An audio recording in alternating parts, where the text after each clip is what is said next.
Hey, I'm Jack. I'm 27 years old and I live in a modest apartment in a suburb outside of Denver. I work remotely as a freelance UI UX designer. It's a pretty flexible job. I can work from home coffee shops, even from the road if I need to. I'm not married, no kids, and to be honest, not even dating anyone seriously. Life's been steady quiet, maybe a little too quiet lately. Last month, something unusual happened. Something I didn't see coming. That's what I want to talk about. It started on a Tuesday morning. I had to get out of town for a few hours to pick up some stuff from my aunt's old house. She moved to Florida and told me I could take whatever I wanted before the property went up for sale. There were a few tech items, some tools, and old books I wanted. Nothing crazy, but I needed to grab them that day. Problem was I didn't have a car. Mine was in the shop, something with the transmission. I called a few friends, but no one was available. Everyone's busy during the week, and I didn't want to wait for an Uber out into the countryside. Then it hit me Karen. Karen is my buddy Nate's mom. Nate and I grew up together, but he's married now and moved out to Portland last year. Karen still lives in the same house they used to. She's always been kind to me, treated me like a second son when I'd hang out at their place as a teenager. She lives about 15 minutes from me. I hesitated for a second. It felt a little weird calling her out of the blue, but then I figured, what the hell, I called her. She picked up after two ring. Jack, wow, it's been a while. How are you? We chatted briefly, and when I explained my situation, she didn't even hesitate. Well, I've got nothing going on this afternoon. Why don't I drive you? 15 minutes later, she pulled up in a clean silver crossover. I walked out to meet her and got in the passenger seat. Wow, I said. Thanks again, Karen. I owe you big time. She smiled. You don't owe me anything. It's nice to get out of the house. Besides, I haven't seen you in forever. You've grown into a man, Jack. I chuckled, half embarrassed. Time does that. She looked different, but in a good way. Still very much herself. Blonde hair pulled back neatly, a soft elegance in how she carried herself. She had on jeans and a light sweater, simple, clean, no makeup, or at least none that I noticed. And yet she looked good, like really good. The drive out of the city was peaceful. We talked the whole way about Nate and his new baby, about her work. She works part-time in the library, about my design gigs. It felt surprisingly natural. We got to my aunt's house after about 40 minutes. It was quiet, just the two of us. I unlocked the door, gathered my stuff, and she helped me carry a few boxes to the car. Once we were back on the road, I opened my phone to enter the address for the second location, the storage unit where I needed to drop off half the items. I loaded the GPS and propped it up on the dashboard. Karen started driving, but then after a minute, she reached over and tapped the screen. The GPS shut off. I looked over. Was that on purpose? She smiled, eyes still on the road. Let's take the longer way. I raised an eyebrow. Longer way? No. I'm not in a rush, she said. Are you? I paused, thought about it. No, I guess not. Good. There's a back road I love. Haven't taken it in years. It's pretty this time of year. So we drove. The city faded away behind us, and soon we were on a winding road that cut through low hills and clusters of pine trees. The sun was beginning to dip, giving everything that late afternoon golden glow. Windows down, wine light in our hair. It was quiet for a while. Then she said, you know, it's strange. I don't get calls like that much anymore. What do you mean? I mean, people don't need me. Not in the same way. Nate's got his own life. I'm not complaining.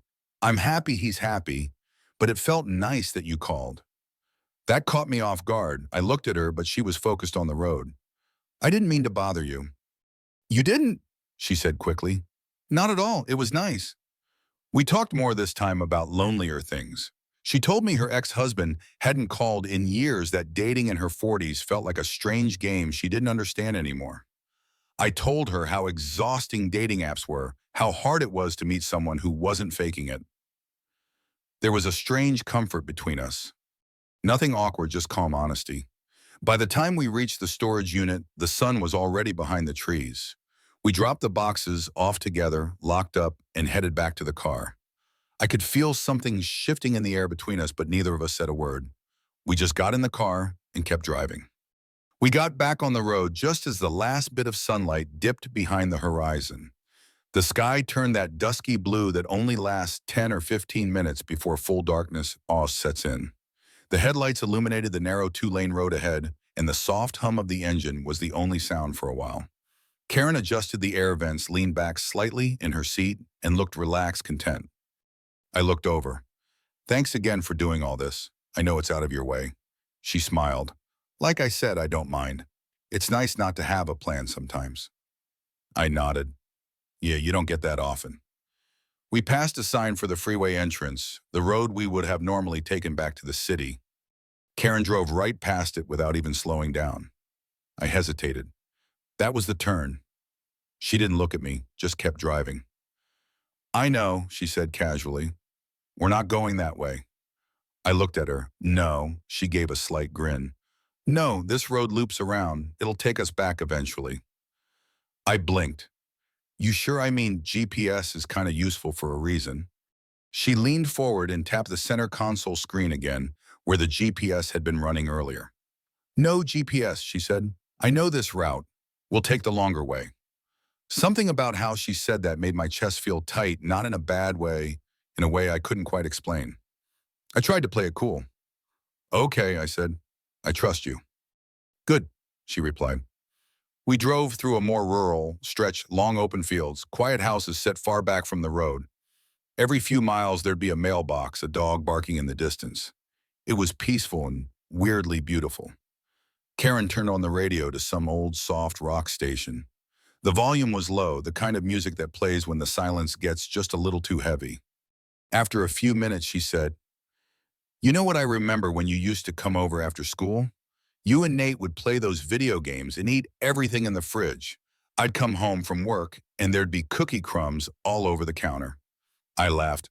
"We were animals." "You were boys," she said with a smile, "but you were always the polite one." I glanced at her. "I think you like me more than your own son sometimes." She laughed. "I'll never admit it out loud." The conversation drifted into lighter topics, old stories, high school memories, what Nate's wedding was like. I hadn't seen her in a long time, and yet nothing about this drive felt awkward. In fact, it was easier than I expected. There was no pretense, no pressure, just two people talking. At one point, we stopped at a small gas station just off the road. Karen pulled up beside a pump and asked if I wanted anything. I followed her inside while she got gas. She picked out two coffees from the self-serve machine, added cream and sugar with care, and handed one to me without asking how I liked it. "I remember," she said when I raised my eyebrow. "You remember how I take coffee?" I asked. She shrugged. "You spent a lot of time at my house." We stood there in the empty little shop, sipping coffee like it was the most normal thing in the world. When we got back on the road, it was fully dark. The inside of the car was lit only by the dash. The music still played quietly, the hum of the tires blending with it. "I've never taken this route," I said after a while. "I used to take it when I was married," she said, "whenever we fought and I needed to clear my head." I didn't respond at first. Then I said, "You and Mr. G didn't exactly seem happy back then." She sighed. "We weren't. Not for a long time." There was a pause. "I stayed longer than I should have," she continued, "because of Nate, because of fear, because of routine, all the usual reasons." "I get it," I said. "You're still young," she said. "Don't settle. Even if everyone around you is rushing to get married and have kids, it's better to be alone than to be with the wrong person." That hit harder than I expected.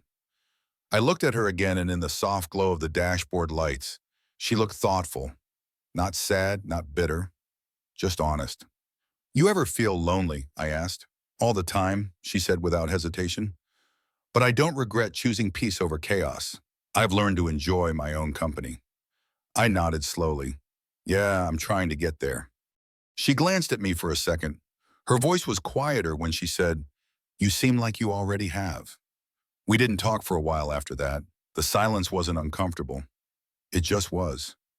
Eventually, we came over a small hill and the city lights came into view in the distance, just a faint glow, like a reminder that the rest of the world still existed.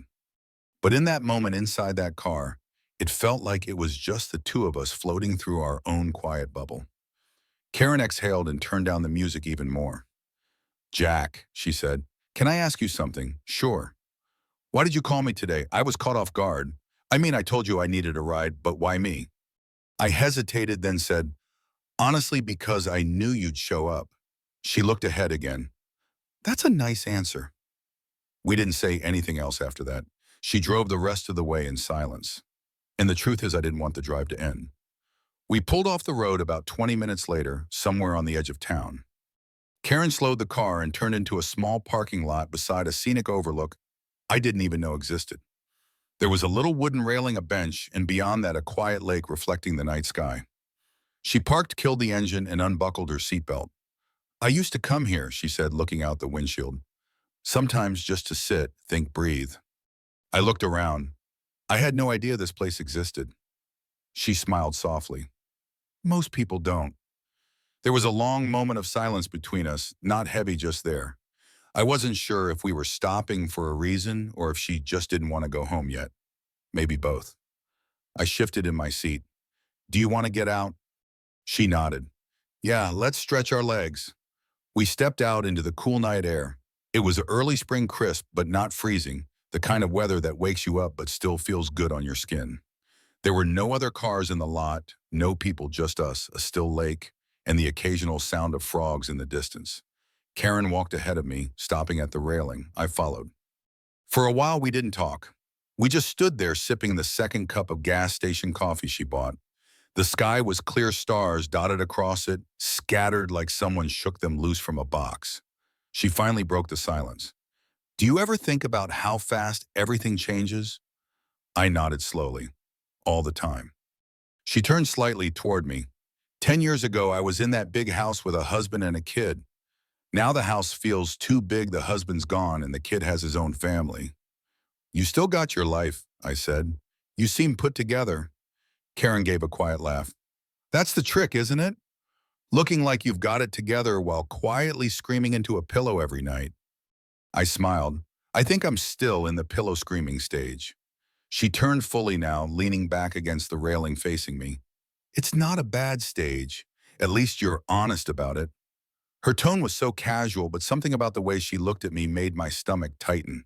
It wasn't flirty, it wasn't suggestive, it was just open, raw, and suddenly I felt exposed too. I don't really talk to many people about this kind of stuff, I said. Neither do I, she replied. She tilted her head, watching me. You know, she said, you were always different, even when you were younger. Quiet but aware. I noticed that. I shrugged, uncomfortable under the compliment. Just didn't like drama, I guess. No, she said, it was more than that. You had this depth, like you were always thinking a step ahead. I didn't know what to say to that. I looked away out at the lake. I guess I've always felt a little out of sync, I admitted, like I'm watching life happen more than actually living it. Me too, she said quietly. We stood there for another long beat, then she stepped a little closer. I miss talking like this, she said. I looked at her again. When was the last time you did? She smiled sadly. It's been years. Honestly, everyone just wants quick conversations now. Texts, likes, emojis. Nobody actually talks anymore. I nodded. Yeah, it's weird, right? You can be connected to everyone but feel more alone than ever. That's exactly it, she said. And then she looked up at me. Her eyes didn't dart away. She didn't fidget. She just looked. It wasn't intense, it wasn't seductive, it was simple, real. For a moment, I felt something shift, like a wall between us that I hadn't even realized was there quietly crumbled. She took a breath. This probably sounds strange, but I'm really glad you called me today. It doesn't sound strange, I said. I'm glad I did too. We stood a little closer than before now, not touching, not even brushing shoulders, but it was different. The air had changed. Karen looked down, then back up at me. Her voice was softer when she spoke again. Do you think people can just find each other at the wrong time, but still make something good out of it? I swallowed. I don't know. I think timing is overrated sometimes. She gave a small nod, almost to herself. Yeah. Then she looked back out over the water. We should probably head back. Yeah, I said, even though I didn't want to move. We walked slowly back to the car. I opened her door for her, and she paused before getting in.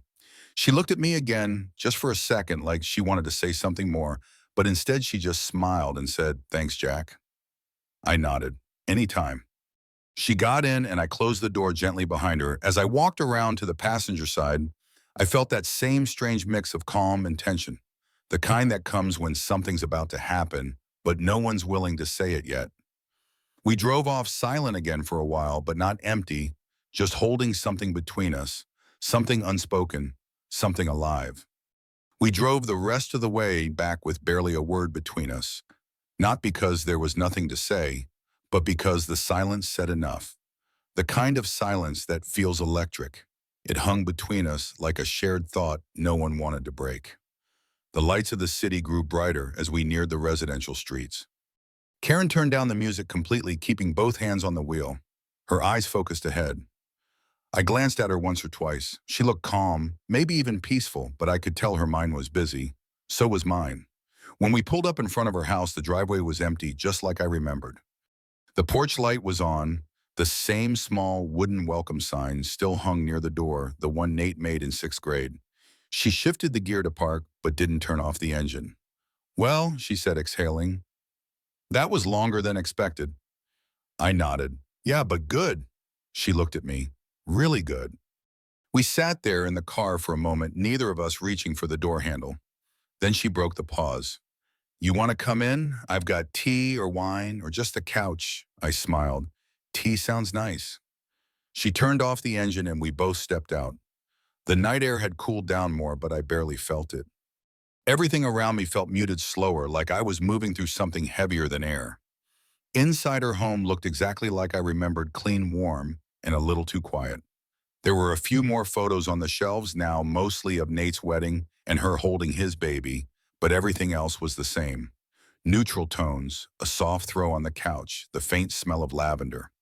She kicked off her shoes near the door, motioned for me to do the same, and headed into the kitchen. I followed but stopped at the edge of the living room, watching her move.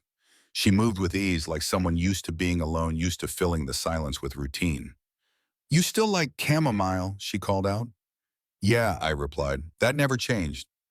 She pulled two mugs from the cabinet, filled the kettle, and flicked it on. Then she turned, leaned against the counter, and looked at me. You okay? Yeah, I said, then hesitated. Just a weird day in a good way. She nodded. I get it. We stood there just looking at each other for a few seconds. The kettle started to hiss softly. Karen turned back around, poured hot water into the mugs, added the tea bags, and carried them over to the living room. She handed me mine, then sat down on the couch, tucking one leg under her. I sat at the opposite end. For a few minutes, we just sipped quietly. Then she looked over at me. Can I ask you something? Of course. Did you really call me just because I was the only person available? Or was there something else? I didn't answer right away. I could have lied, played it cool, but I didn't want to. I think at first, yeah, it was because you were close. But once we were in the car, I don't know. It just felt right, like I needed to see you. She held my gaze. You don't have to say that. I'm not saying it to flatter you, I replied. I mean it. Karen leaned back a little, looking down at her mug. It's been a long time since someone said something that genuine to me. You deserve it, I said before I could stop myself. Her eyes lifted to mine again. She searched my face for a moment. I didn't look away. I'm not used to this, she said quietly. To what? Feeling wanted, but not in a forced way, just naturally. I set my mug down on the coffee table. So don't fight it, I said. She stared at me for a beat longer, then slowly set hers down too. Neither of us moved fast. There was no sudden lunge, no dramatic movie moment. It was quiet still. I shifted slightly toward her.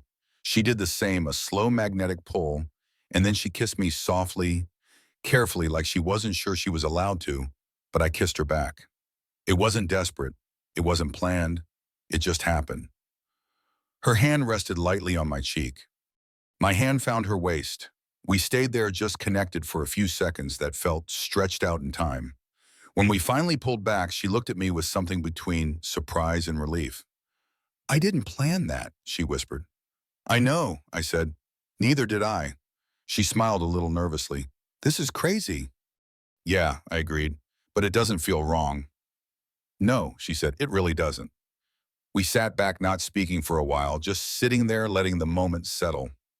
Eventually she stood up, walked over to the light switch and dimmed the overheads. The room softened instantly, shadows climbing the walls.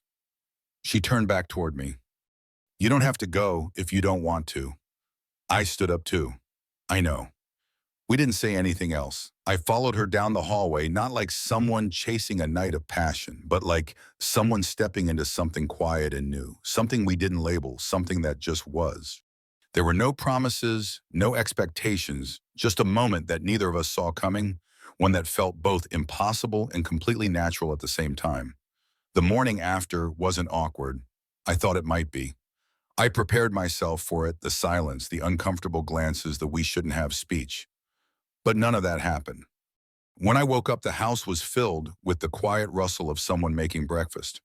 I sat up on the couch, pulled the blanket off my chest, and listened to the sound of eggs sizzling in the pan. The hallway still smelled faintly of lavender and fabric softener. My shoes were still by the door. I followed the smell into the kitchen. Karen was barefoot, wearing a simple oversized t-shirt and leggings standing at the stove. Her hair was pulled into a loose ponytail. She looked over her shoulder and smiled when she saw me.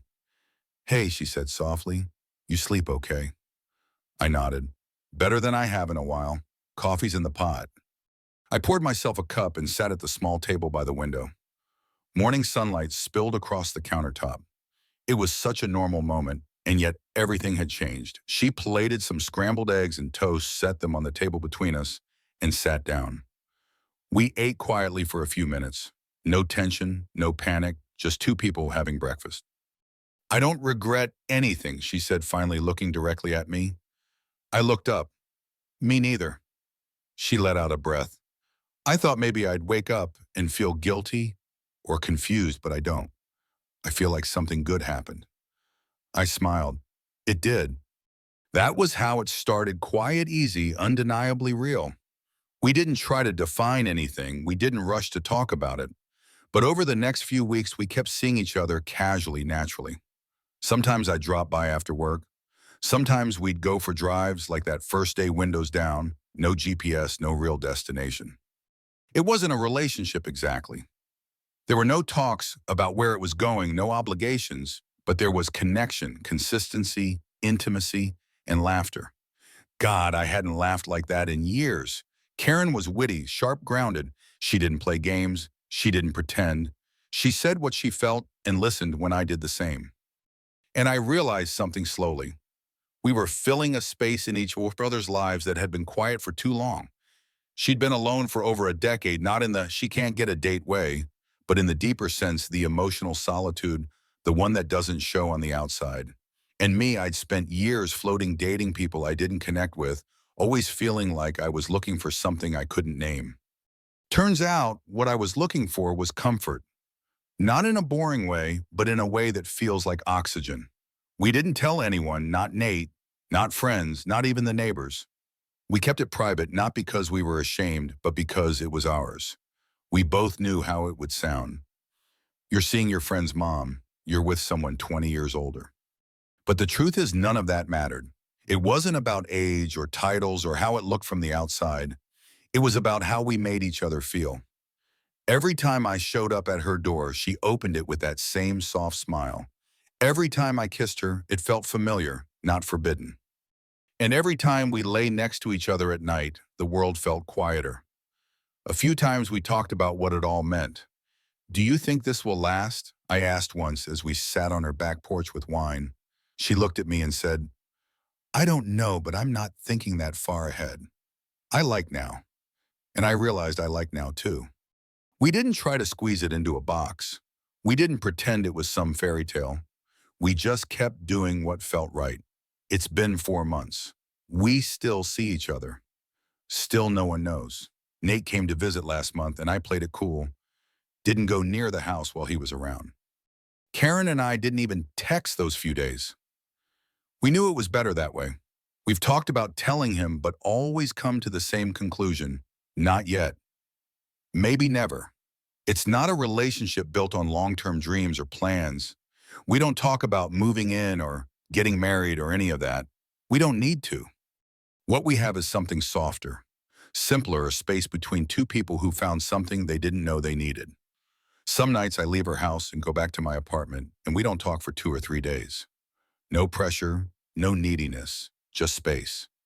Then when I show up again, it's like no time has passed. We pick up where we left off, sometimes with a kiss, sometimes with tea, sometimes just sitting side by side in silence. It's not a love story with a big ending. It's not fireworks and drama and declarations. It's two people quietly sharing something real. And honestly, that's enough for now for both of us. And maybe that's the whole point. Life has a way of teaching us lessons when we least expect it. And Jack's story is a beautiful reminder of one profound truth. Genuine connection transcends labels, expectations, and societal norms. The unexpected bond between Jack and Karen shows us that meaningful relationships don't need to fit into predefined boxes or follow a predictable path. Their story isn't about grand gestures or fairy tale endings. It's about two people finding comfort in each other's presence, filling the quiet spaces of loneliness with honesty and understanding. This teaches us to embrace the present, to cherish the moments of raw, unfiltered connection that make us feel truly seen. It's a call to let go of overthinking what should be and instead lean into what feels right, even if it defies convention. Life is fleeting, and sometimes the most beautiful experiences come from the courage to take the longer road, to linger in the silence, and to trust where it leads. Jack and Karen's story urges us to seek out those rare, authentic moments and hold them close because they're what make life worth living. What do you think? Have you ever found an unexpected connection that changed your perspective? Share your thoughts in the comments below. We'd love to hear your stories. If this story touched your heart, don't forget to like, subscribe, and hit the bell icon to join our community. Let's keep exploring the lessons life has to offer together.